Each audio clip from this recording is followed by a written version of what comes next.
This is a podcast from Rover. Better me. Better me. Better me. Better me. It's better me. Hopefully. Hello, everybody. Welcome along. And this episode is freaking interesting. And I'm not saying that to rate myself. It's mainly my guest is interesting. I just asked your questions, to be honest, because if the guilt wasn't enough about exercising, did you know that there is actually a thing called over-exercising? And it's something that we fall into quite a lot. Have you ever been going to the gym heaps and heaps and heaps, but then you keep putting on weight and you can't figure out why? You could be over-exercising. So we're going to be talking all about that. Plus, I asked you on Instagram what you wanted to know from our guest this week, and we got through every single question. So if you sent me a question, get ready. It's about to be answered. Let's do this. Better me, hopefully, with Sharon Casey. My guest today is such a wonderful person. We met officially. I already did stalk her on Instagram, but we met officially at a friend's wedding, and just, I'm going to say it, and if she denies it, then we'll just edit that out. I feel like we met and we just clicked straight away. Even though the first time we met in person, I was quite hammered and I'm pretty sure you were pregnant. So you were very, very sober. But please welcome my amazing friend, Han Romano. Yes, I was pregnant and you were definitely sideways. I remember waking up the next day and I was like, oh my God, I punished her. But I was just so excited to meet you because the thing about you, Han, is that you have this amazing kind of energy aura around you. You're just like, I use this description to describe people sometimes, not many people, but some, like a walking sunshine. And that's what I feel like you are. And I love that with our friendship, we've always been able to be very honest with each other. And especially when my younger son was in NICU, you were such an incredible support for me. And I just really, really appreciate you. And through lockdown, doing your workouts, Jesus Christ, I almost died quite a few times in my garage. Hey, look, I'm honoured to be here. And I really wanted to have you on for the fitness and over-exercising episode because what I've always loved about what you do, and if anyone wants to like check out your website and follow you on Insta, your details are all in the show notes. But what I've always loved about you is that you have a real frankness, no bullshit approach to fitness, and it's not unattainable either, which I really, really love about you. And so are you ready to talk over-exercising? Drum roll, please. Dun, dun, dun, dun, dun. I am ready. Yes. I'm ready to go, baby. Because I didn't even know what over-exercising was. So could you explain for people that might be tuning in, because they might not even realize that they are over-exercising. So what is the definition of over-exercising? So the official term is OTS, overtraining syndrome or overexertion. So it can honestly occur to anyone, and sometimes we don't actually recognize when it's happening. So what overtraining is, it's not recovering from sessions. It's too much exercise too quickly. So you're overloading your body way too quick. You're coming in way too hot and your body can't handle it. Because I didn't even realize I was doing it. And you hear a lot of people saying, you know, they've got lactic acid in their body or they're feeling sore from the day before. And people are like, oh, well, go stretch it out, do a Pilates or go and run it out and get it out of your system by running or whatever. How can you tell if you are suffering from this syndrome of over-exercising? Such a great question. And the common causes are around about repetitive movement. So if you're training for rugby or netball, kicking, throwing, hitting, passing, you're doing those movements over and over and over again. And we often don't realize that those everyday movements will hinder your results. Second thing is about improper technique. You might have poor posture. You might be lifting strength, exercise incorrectly. Say you're in the gym and you want to get nice and strong for your netball season coming up, and you do a back squat or a push press and you lift a little bit heavier and you've got poor technique. That's when we can honestly cause some serious overtraining syndrome, because you're doing that exercise wrong again and again and again.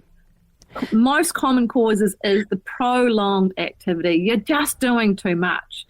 You're doing the same thing over and over again without any breaks, and eventually you will become fatigued. We often get tired when we're doing, training for an event, or you are having the overtraining syndrome where you're just doing too much. You get a bit of brain fog, you get a bit cloudy in the head. Sometimes an injury occurs and then the injury occurs again and then again because we're not giving our body enough time to rest. We're not giving our brain enough time to get out of its fog. And a really great key element here is sickness. We tend to, get a snotty nose or a sore throat and you're going to get it again. And then you're like, oh, cool. Oh, it's just winter. It'll be fine. And then you get sick again. Your body is fighting off so many viruses and bacteria and it hasn't got enough time to replenish, to reset. And that's when you're going to be known that you are definitely overtraining. You're just overdoing it. So what is the healthy amount to exercise? Is it one size fits all or is it different for each person? How can you figure out what your thing is, your healthy amount? I think the two key things here is, first of all, whatever you can fit in the time that you have. You might be working 80 hours a week and you just can't fit anything in, but you can fit 2 runs in and 1 yoga class. Perfect. You might be a mum at home with your newborn and you've got a little bit of spare time in between that 30-minute sleep. So, you're going to get in a 30-minute stretching exercise, whatever you can fit in. And the second thing, most importantly, is whatever exercise you enjoy. The enjoyment factor has to be there. If you're going to that HIIT class every Monday and you dread it and you hate every single minute of it, don't do it. Cut the membership. Don't go. The enjoyment factor has to be key. You're going to break up and fall out of exercise. That relationship will be over, and then that will tarnish your exercise for that week, that month, and potentially a few months later you'll go, oh, that HIIT workout, oh, that HIIT class, oh, I'll go back again. But you never liked it in the start. Finding exercise that you enjoy, yoga, Pilates, stretching, walking up a hill, walking with a friend, walking, then brunch, going for a run, doing a strength workout. I think there is so much variety in exercise. You can pick what you like. If you like dancing, give the old Zumba a go, shake your booty. You have to enjoy it, Honestly, you have to enjoy it. Don't do things that you don't enjoy. Don't hang out with friends that don't lift you up. In our house, we always say, does that make you feel good? Does that lift others up?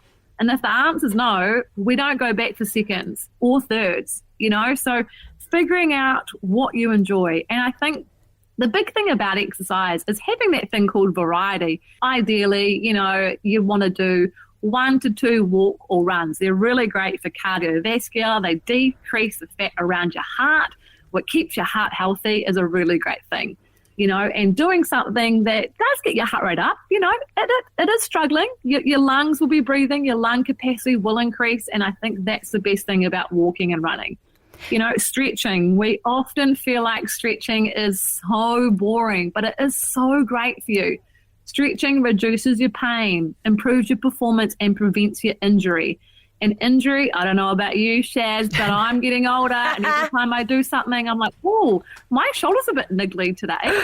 So stretching will help with that. Pilates, doing a bit of core stability, yoga, strength workout, especially for females and anyone really, is so important to increase your muscle mass. Every day we get a percentage older, right? And every day we get older, our bones start to shrink, we curl over, we get a bit shorter, and we really want to combat that. And how we combat getting stronger and having stronger bones, having stronger core stability is by doing strength training, and I think we often forget it's not going to a gym and lifting these massive whopping weights, just getting a couple of cans, a couple of baked bean cans, doing some bicep curls, doing a push press, doing a sumo deadlift high pull, and getting your glutes activated, your shoulders nice and strong to hold your posture, your legs really strong so you can walk proudly every day. I think the healthy amount of exercise, it's not a one size fit all, but you've got to enjoy it and you've got to want to come back day after day because that will keep you fit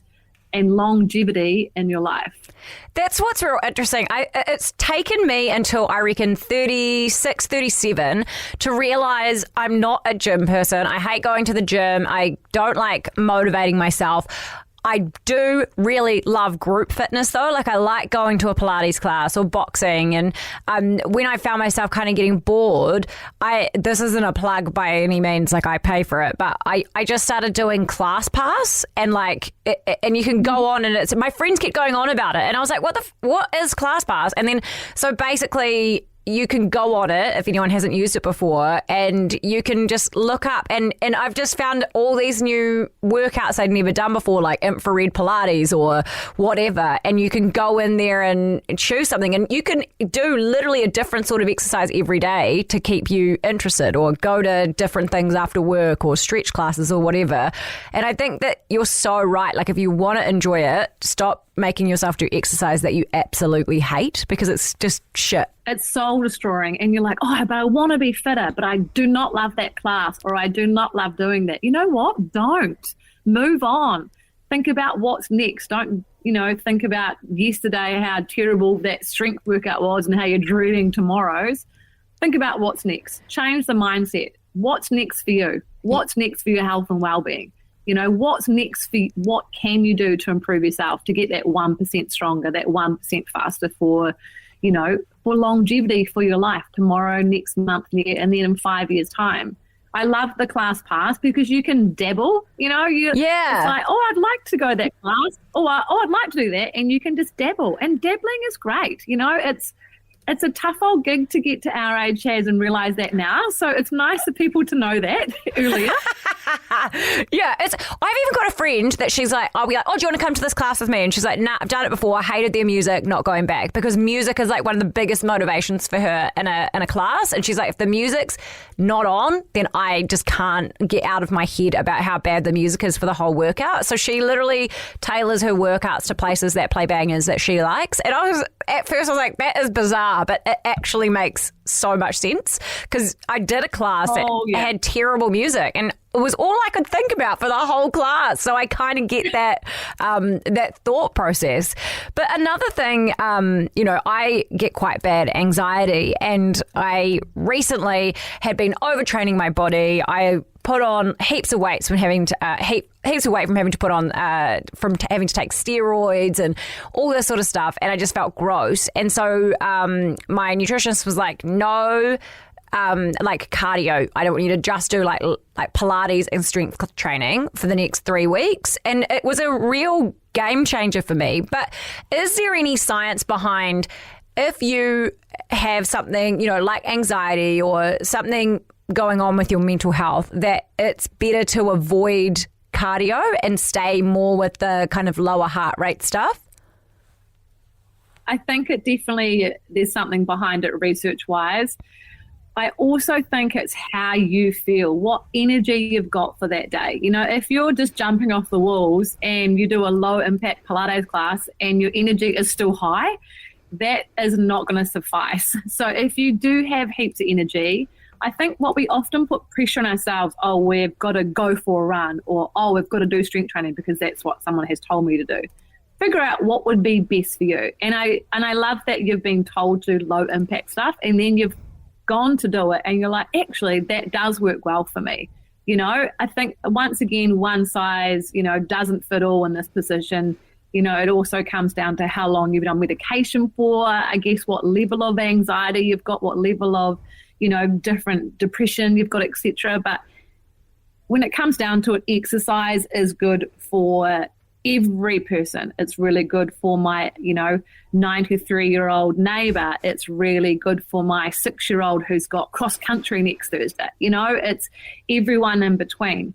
But it comes down to what we call it in the fitness industry. It's called RPE, so rate of perceived exertion.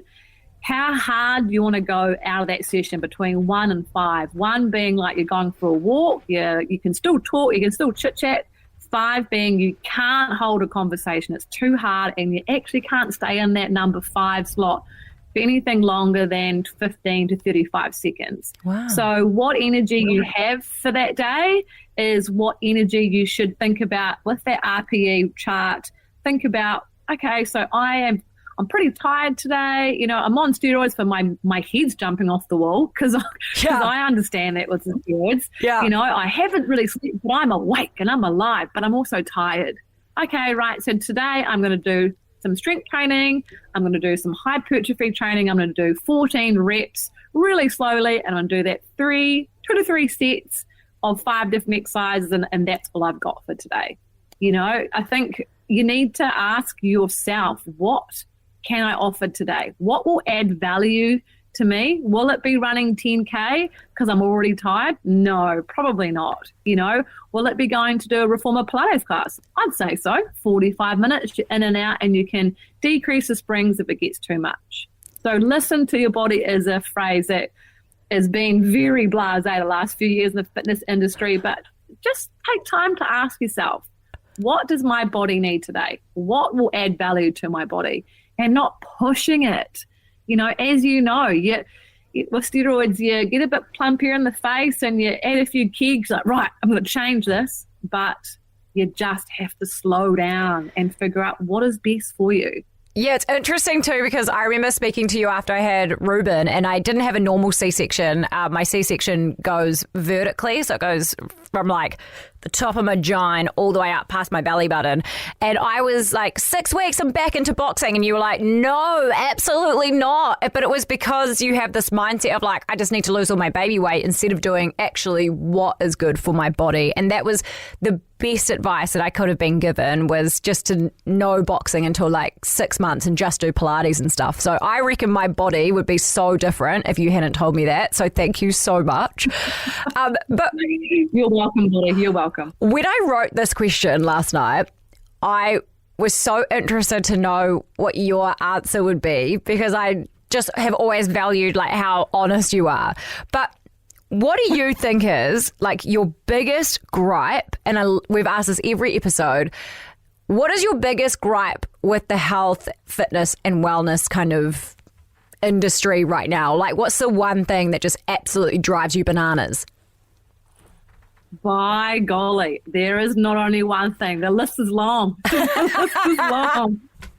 I think I'm going to narrow it down to 4 points. I think, am I allowed 4? I know you can. No, you can have 4. You can have 4. Yeah, thank you. Thank you. You're too kind. Oh, so I think the biggest gripe for me would be the old social media. It's got some pros and cons for everything, right? But stay clear of the fitness influencers. You know, I mean, even though I feel like I'm also classed in that, but just really ask yourself, am I ever going to look like that? I think we often feel like if someone's posting or a video or a picture of them in their bikini, you're like, oh no, I want that. I'm going to be very black and white here because that's who I am, and I'm not going to change for anything. But I'm talking about myself, and I'm very confident in my body, and I'm happy to say it. I will never be a particular size. I will never look like I've got 500 abs. I am fit, I am strong, and I'm confident, and I walk with pride. But I will never be able to look like a lot of people, a lot of personal trainers on social media.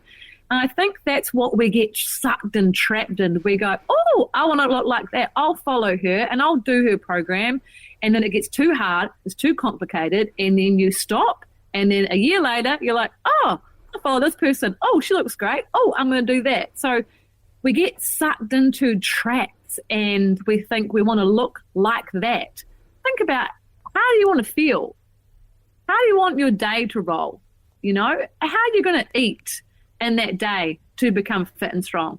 My biggest gripe is trying to be someone that we're not on social media. So that's one of them. Another one is just not overthinking it. You know, I often feel like the amount of times hey, Hannah, what do you do? Oh, I'm a fitness coach and, you know, I'm a personal trainer. And, oh, right, so what's the secret to getting fit? No, there is no secret. No, like, no, that's right. People are like, oh, what about this? No, that's wrong. Oh, no, it's wrong as well. So to not overthink it and to keep it really simple, finding out what exercise works for you, finding out where your enjoyment lies. Does it add value to your life? Will you keep going? Sure, perfect. Not overcomplicating it. And the last one, which isn't a gripe, but it's like, just do the best for you. Turn off your phone, write a few questions down in your wee notebook. What is best for you? We never self-review about how we are going in our life. Have you had a good day? The first thing I do when I pick up my two boys from the bus stop, hey, how was your day? Yeah, good, Mum. I played soccer at lunch, or, I ate all my lunch. Oh, cool. But do we ever ask ourselves internally, how was your day? Do we ever self-review? Of course, it gets to New Year and we go, oh, what's our goals for the year? And then it gets to October and we're like, what are our goals again? So do the best for you and don't scatter your ideas or get trapped into other things because it's good for somebody else. It might not be good for you. This is actually going to be quite fun. We are going to play Fact and Myth about eyes with Ryan O'Connor, who is an optometrist at Specsavers. We're going to find out what's true and what's a myth, and I really need to ask you a couple of questions. So, Ryan, first one. Is it true that if your baby is like super congested, that snot can come out of their eyes? Because I swear this has happened to my children. It does look like that, but it is not snot from their nose. Oh. But their eyes can be very watery and gunky. So the best thing you can do for them is keep everything clean. I know it doesn't look very nice in the poor wee souls. You're like, oh, what's going on? They look so gunky. But yeah, just keep it clean and it will be okay. The tears are there to wash away any bad bugs, so that helps to prevent any infections. Okay, apologies to any of my friends I said that to, because I thought that was a real thing. Okay, next fact or myth for Ryan. Do blue light glasses actually work, or is it an Instagram scam? Blue light glasses, unfortunately, there's no scientific proof that they prevent any eye disease or that they prevent eye strain. In saying that, there's no harm in wearing blue light glasses, and lots of people do prefer to wear the blue light glasses. It helps to bring down the brightness of the light from our screens, and we're all guilty of looking at a computer screen too late in the day. So, yeah, there's no harm in wearing your blue light glasses if they make you feel better. I may or may not, depending on what your answer is, play this to my 6-year-old, but do carrots actually help you see in the dark? So the carrots, not specifically, don't help you see in the dark, but they do contain carotene, vitamin A, and that helps the retina to signal to your brain that when you're trying to see. So they may help with low-level light, but things like carrots, fish, omega-3 acids, zinc, your fruits and vegetables, your oily fish, they help to keep your eyes healthy and help the eyes to signal. So in low light, they may give you a little bit of a benefit. Oh, amazing. Can contact lenses get lost behind your eye? I mean, I've definitely, when I used to wear contacts, I've had one stuck to the inside of my eyelid, and getting that out is you've really got to finger it out. But can it get lost behind your eye? I don't know if you want to hear this fact, Sharon, but the record for contact lenses in the eye used to be 21. Last year it got broken up to 26 in this poor lady. They were just sitting there under the eyelid. So no, there's a continuous layer from the front of your eyelid round to the clear part of your eye that, yeah, if the lens is still there, it'll stay sitting in there. And this person had 26 of them in there. Please don't do that. Oh my gosh. Okay, people, set a reminder. Make sure you take out your contact lenses. That was a very fun game of Fact or Myth with Ryan O'Connor from Specsavers. We'll catch you again soon, Ryan. What do you think the one thing is that you wish that everyone knew about exercise? There's no secret pill. There's no magic drink to lose weight. Just one foot in front of the other. Don't look 5 years ahead, 5 months ahead, 1 foot in front of the other. I think we really complicate. We live in a fast world at the moment. I don't know about you, Shaz, but I'm like on a roller coaster. Oh my God, yeah. And I'm like, I need to get off this, baby. I've overloaded myself. So 1 foot in front of the other, like, let's not overcomplicate this. And take exercise at your own pace. Just take it in your stride. If you want to go for a walk up the hill, call a friend. Want to come with me? 8 a.m. Saturday. Yep, see you then. Perfect. One thing that I wish that I knew, I don't know, of course we're pretty young, but 5, 10, 15 years ago is just, once again, there's no secret to living a healthy lifestyle. It's just getting your 5+ a day in. It's drinking your water, getting to bed early, doing the basics correctly. Like you said, Shaz, you're always finding, want to find the next thing, or, we're looking for, how can I get fit? How can I get strong? Quickly, I've got a wedding coming up, or I'm going on holiday. Let's just focus on the now. Let's just focus on the one foot in front of the other, doing the basics well, looking after yourself mentally, psychologically, and physically. And that's not meaning writing your gratitude diary every day and going, oh, yeah, I did this and this and this. How are you looking after yourself? What are you doing to look after yourself? What can I add value to my life to help me find that life balance? I often feel like we don't do that. So take exercise at your own pace. There's no secret pill. There's no magic drink to lose weight. It's just one foot in front of the other, and enjoy life. Hey, if you wanted to do that strength workout and you're like, oh my gosh, that's right, strength workout is correct. Well, go for it. Stop telling yourself, oh, I'll do that one day. Let's go, baby. The time is now. Treat yourself to a strength exercise class, or just find what you love and continue to do it with pride for yourself. Because you are the only person that can do it for you. My husband can push me out the door at 5 a.m., but he won't do it every day, So doing it for you is a really big thing. I love that so much. And you know what, Han, you were so popular on Instagram. We're going to, because I put it out there, I was like, oh, who's got a question for Hannah? And there are so many. So I'm going to do some quick questions with you, if you don't mind. A little bit of an Ask Me Anything that's come from Instagram. Are you ready? Yes, I'm ready. Okay, first question. This one comes from Kaylee. She said, what is the best way to get fit after having a baby? Oh, dear. The best way to get fit after having a baby is the first 6 weeks, you just do nothing. You ride that newborn wave, right? After that, you go and see your pelvic floor specialist and you talk to them about your ab separation, which we often do find out after we've had a baby that it's a little bit wider than you think.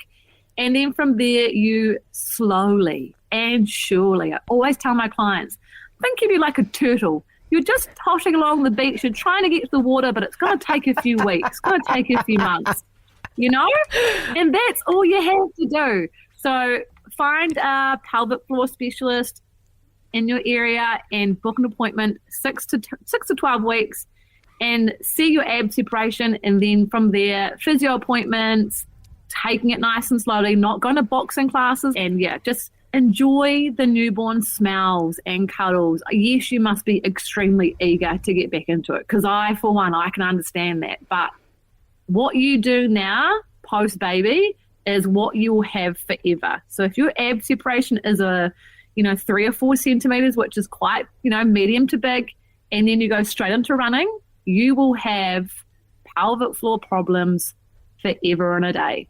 So don't be a dick, be smart. I love your frankness. Okay, this next question, it comes from, they call themselves Vitamin J on Instagram.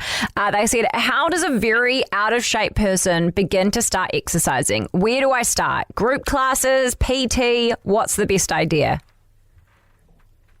Look, I think you have to find out what floats your boat, if you like group exercise, if you like sweating and grunting in front of people, go for it. If I find lots of my online clients, if they're really out of shape and they've got, zero to no confidence to go to a group exercise class, they do my online workouts, they get a little bit more confident, they increase their fitness, they, I guess they've got their mojo back, then they can go into group exercise classes, find what works for you. But I think don't exercise every day if you've done nothing for months/years. 1 or 2 exercises a week, 1 or 2 workouts a week, and then the week after do, a little bit longer. The week after that, work out 3 times a week. After that, work out 4 times a week, and, stretching, strength workouts, go for a walk, do a HIIT workout. Keep it basic and keep it simple, and don't overdo it. Don't come in too hot. This next one comes from Nikki. She says, no question, just wanted to step in to say that Han Romano is a legend. So that's from Nikki Smith, in case she's one of your clients and is greasing up to you. Thanks, Nikki. You've made my day. This next one comes, how do you help a friend to find balance when they've fallen into a trap of being obsessive and way too strict with themselves? Oh, it happens so often. I get this a lot on social media. Tricky. Look, I'm fairly black and white, so I can just tell my friends, hey, you're doing too much, or I get them to write down, what are you restricting? What are you doing this for? What's the aim of this? I think you just have to be honest. People aren't mind readers. They can't read your mind and you can't read their mind. They might be going through, other elements and factors in their life that you are unaware of. I would just go for a walk, take them out for brunch and just be like, look, are you okay? Can I help you with anything? And I think we honestly underrate just a conversation face to face, tell people how you feel, and don't obviously, tell them in a frank way, like, hey, you're doing too much, just be like, hey, you're training a lot here. What's the aim of this? Are you eating enough? Are you drinking enough water? What time are you going to bed?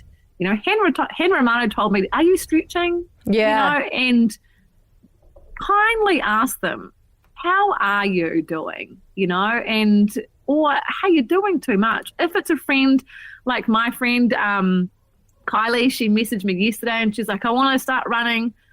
How many times a week? What should I do? And I was like, okay, Kylie, what other things are you doing? Because she does 101 other things as well. So, yeah. It's not about just going straight in. Just ask how they are and how can you help? And, what are you doing this for? What's the aim of this? What's the end goal?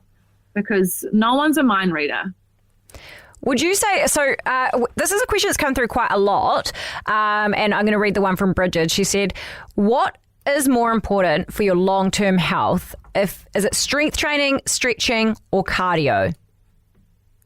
Oh, the trio. Can I say all 3? Yeah. I feel like you kind of explained that earlier. Now that I've asked the question, I'm like, oh, you did kind of go through that. So that's a good answer. So it is kind of just doing little bits of everything, isn't it?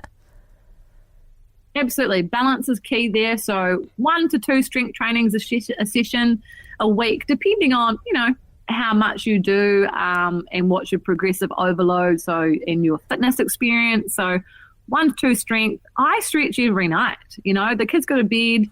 I do it purposely when they go to bed, so not climbing all over me like I'm a human Legoed climber. It's just to have some peace and quiet. And yeah, I just stretch. It's really nice to do that every night. I'm not pressuring myself. I'm not going, oh my gosh, it's nighttime, I've got to stretch. I like to do it. I like to just stare at the TV and I'm watching, but I'm not taking it in. And I'm just stretching. It's just some time out. So all 3 things are really key for a healthy and strong human for the rest of your life. Floss has asked, Christmas is coming. Are the Han Romano t-shirts / tank tops coming or what? People love the merch, don't they? They love the merch. Yeah, look, I'll better get on to that. That's on my to-do list. This is another question that's come through. Storm's asked, Lily's asked, a few others as well. How do you know when you need to up your weights and how often should you be upping them? Strength training is key. So if you're feeling like you're doing, it depends. There's different things with strength. There's like muscle mass, so max training. So you're doing 1 to 2 reps. It's pretty much like a bodybuilding exercise and you're grunting and you're like max effort every time. Or you're a female wanting to get strong and you're doing hypertrophy training. So you're doing 12 to 14 reps really delicately, lovely, and you're doing 2 to 3 sets of those with a lovely break in between. So there's different types of strength you can do, but if the weights are feeling too light, give it a go. Give it a crack. If you've been doing deadlifts, dumbbell deadlifts, and you're doing 10 kgs each arm, and you've been doing that for about 2 or 3 weeks now, grab the 12 and a halves, move up. Don't be afraid to push yourself. Obviously have great technique, but don't be afraid to push yourself. I think as females, the smell of a weight, you're like, oh my goodness, I'm going to end up like Arnold Schwarzenegger. It is not that way, like you can be strong. You can have really great posture. A plump bottom is a really strong bottom. Yes. Strong legs to hold yourself up. I think get into strength training, and if you want to go heavier, give it a go. And then after a few reps, you're like, oh, this is too heavy. Put it back. Give it a few more weeks. Try again. Growth is key. Don't underestimate your strength because, especially for females. I don't want to put us on a, point at us, but female strength, we're like, oh no, I don't want to do those. I don't want Madonna arms. Yeah, I feel you. I feel you. I remember saying that to a trainer once. I was like, oh, I don't want Madonna arms, And they're like, do you know the amount of people that say that to me a day? And like, she's getting them basically bodybuilding. So don't worry, that's not going to happen. Another question that has come through from Brooke, she said, is 10,000 steps a day optimal for weight loss? Oh, dear. The old smartwatches, they've really made everyone once again obsessed with numbers. I know. I'm so obsessed with my step count. In fact, when I read that, I looked at my watch to see what my step count was. What was it? 6,800. 6,800 today. Oh, walked my kid to school. It's not bad. Not bad. Yeah, I like it. I like it a lot. She's up there. No, I think don't put a label on yourself. Do the best you can. They are saying research from America. I'm on this panel for science and sports physiology, and they are saying that over 8,000 steps is a really great indication of being active for that day. But look, once again, whatever you can fit in. Don't put a label on it. Don't be stressed of the numbers. We're obsessed with numbers, targets, hit it now. Just breathe in, breathe out. And if you do get over 10K on today, awesome. If you get 8,000 tomorrow, awesome. It's better than nothing and sitting on the couch all day. So it's a really tough thing. But I think anything between 8,000 and 10,000 per day is you are active, you're working your cardiovascular, you're working, making sure that less fat around your heart, the better, the healthier you are. So don't label it, just do your best. Love. Okay, we've got 4 more questions. I reckon 3 of them are quickies and 1 of them you might hate me for. Okay, Renee has asked, eat before or after the workout? I like to eat before because I like to have energy, but I also eat after. So I think whatever is good for your metabolism, just make sure it's 2 hours to 90 minutes before you exercise. Okay, next one's from Lucy. Hypermobility friendly workouts, what would you recommend? Strength workouts, definitely. No stretching, nothing. Just do strength workouts 3 or 4 times a week because you really need to focus on getting your flimsy, flexible arms strong so they won't become more hypermobile the older you get. So this is one come from Jessie. What is a good HIIT/vigorous exercise that won't cause so much bounce ouch for us big titty babes? I love that, Jessie. That was my favourite question. That was good. Let's go, Jessie. Bounce them titties, girl. We on, Jessie. So what would be a good one? Apart from having a phenomenal sports bra, is there a HIIT workout that will help, that will be, good for your heart rate, but also reduce the bouncage? Absolutely. Any trainer will know it's called scaling exercise. So what you're doing is you're scaling the exercise to fit your ability, your fitness history, and I guess what you're capable of. Okay. So for example, burpee, everyone loves them, everyone hates them, everyone goes, oh my gosh, hate no. them. A burpee, chest to floor, love them. Chest to floor, standing up, full extension, and you can jump and clap. So a scaling a burpee is palm to the floor, stepping back to a plank, stepping into your feet and stand tall. So you do that as fast as you can. Your heart rate will increase. You'll still be working really hard. I think don't overcomplicate it. You're like, oh my gosh, squat, like everything is fast and jumping and I can't handle it. Scale it. And any trainer, any good trainer should know that we are not all the same size. We are not all the same age, fitness ability, have the same experience in fitness. We might be new. We might be an Olympic athlete. We don't know. So give people exercises that can make you work, get sweaty, get on, but you don't have to jump, because it's hard work, Jessie, and I get it, girl. So scale the exercise to make it work for you. Also, I don't have like huge boobies. Like I think I'm a C nowadays, but to be honest, they're just kind of like little plastic bags after breastfeeding my second son. They just kind of flap around. But even sometimes I find that if I just take the jumping out, that it's much more helpful. So I think that's wonderful, wonderful advice. Another question here. This is from Bridget, do you change your fitness routine based on where you're at in your cycle? Yes, absolutely. Sometimes talking about this can overcomplicate people. So I'm going to keep it really, really, really short, because people go cycle, what cycle? And then they go, hang on, so I have to change my fitness, and it just gets too much. So in the menstrual cycle, there's 4 stages in the menstrual cycle, and the first stage is your menstrual phase. So walking, yoga, low impact. Okay, listening to your body and not diving for the chocolate, just going a low impact, okay? The next stage we are looking for is cardio, running, doing HIIT workout, dancing, because you've got a lot more energy to go to. You're woken up out of that kind of like brain fog menstrual phase. You're like, I am ready to go. The ovulating phase is you can lift heavy. That's when you go for the weights, right? You go and you just lift as heavy as you can, because you've got energy to burn, you've got muscles to gain, and you are firing. So a HIIT workout, heavy lifting, some mountain climbers, walking up a hill, you can do that.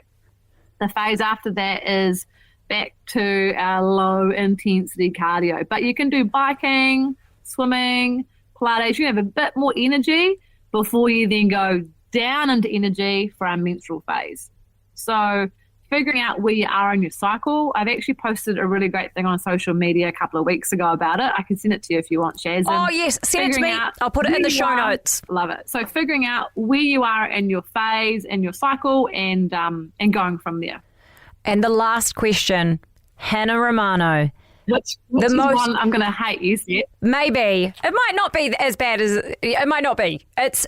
the most commonly asked question out of all of the questions on Instagram, this came through, I think it was 8 or 9 times.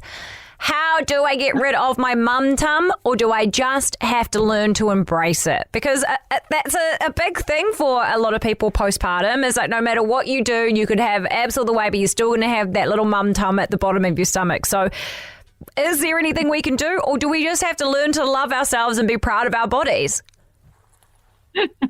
I get this question so much. It makes me laugh. Oh my gosh.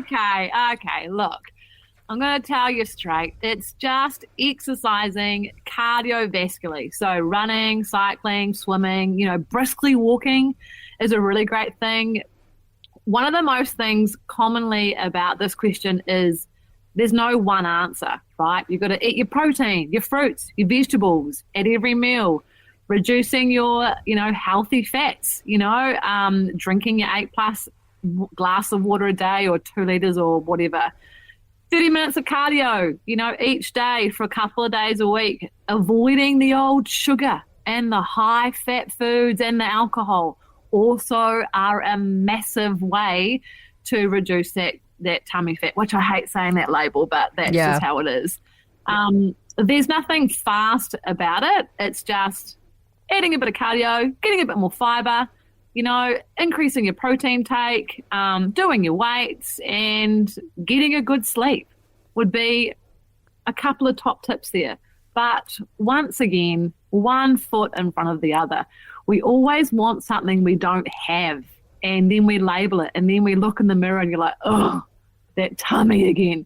Hey, look in the mirror tomorrow morning or next time in front of the mirror and go, hey, good looking, what's cooking? relish and enjoy what you've got going on. You know, you might not think it, but this is your body forever. You know, if you would like to change it and it's not a crime, you know, to exercise and want to lose a bit of weight, I'm here for it. I'm here for it. But you have to start to, the other term, love your body, but enjoy what you've got. Yeah. And don't overcomplicate it. Would be my best tip. You're the best. Han Romano, one of the absolute great humans, and I think one of the most genuine and honest people in the fitness industry. Thank you so much for joining us today. You can check out in the show notes in there, I am going to put Hannah's Instagram so you can go follow her website if you want to join her online classes, which are amazing, but also we'll put in that link to her video about fitness around your cycle and things like that as well. But Han, thank you so much for your time. I know how busy you are and we really, really appreciate it. And holy moly, you got put through the ringer with some questions today and you're just amazing. So thank you so much. You are so welcome, and keep doing what you're doing, because your podcast, you know, Better Me, hopefully, is really reaching out to a lot of people. So I really hope that you understand you're doing a great job, and to make people enjoy wellness, not hate wellness, is a massive thing. So you're the gal for the job, but you're nailing it. So keep up. Next week, make sure you join us, because if you are like me and you go through this world with a bit of imposter syndrome, then we're going to be tackling one of the biggest questions that have been asked this season. What is imposter syndrome and how do I stop myself from having it? So join us next week. Thank you so much for listening. Ta-ta! Rover. Music, radio, podcasts.